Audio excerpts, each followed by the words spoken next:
Hello दोस्तों, आप सभी ने रामायण तो जरूर देखी होगी। क्या आपने कभी ये सोचा कि जो रावण इतना शक्तिशाली धनी जिसकी सोने की लंका थी, वे रावण ने माता सीता को महल में न रखकर अशोक वाटिका में ही क्यों रखा? शायद ये बात बहुत कम लोग ही जानते होंगे कि रावण ने माता सीता को अशोक वाटिका में क्यों रखा। चलिए जानते इस बारे में। रावण की सोने की लंका का निर्माण कुबेर द्वारा किया गया था। बताया जाता है कि जब कुबेर अपने पिता के साथ बैठे थे तो रावण के मन में भी कुबेर की तरह समृद्ध बनने की चाह उत्पन्न हो गई।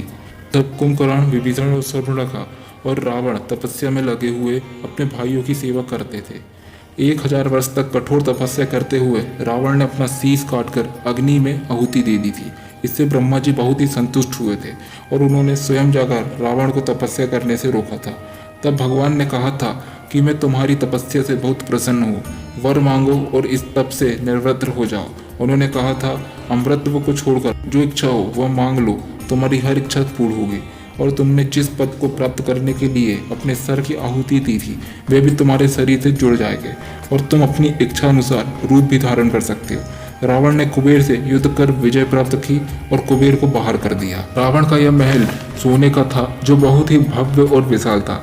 इसका आकर्षण देखने लायक था। जो एक बार इस महल को देख लेता था वो अपनी नजर नहीं हटा पाता था। लेकिन सोने की लंका होने के बाद भी रावण माता सीता को महल में नहीं रख पाया। रावण को माता सीता को अशोक वाटिका में ही रखना पड़ा। इसका मुख्य कारण था कुबेर के पुत्र नल कुबेर का श्राप। रावण नल कुबेर के श्राप से हर पल भयभीत रहता था, इसलिए माता पिता के समीप जाने से भी वह डरता था।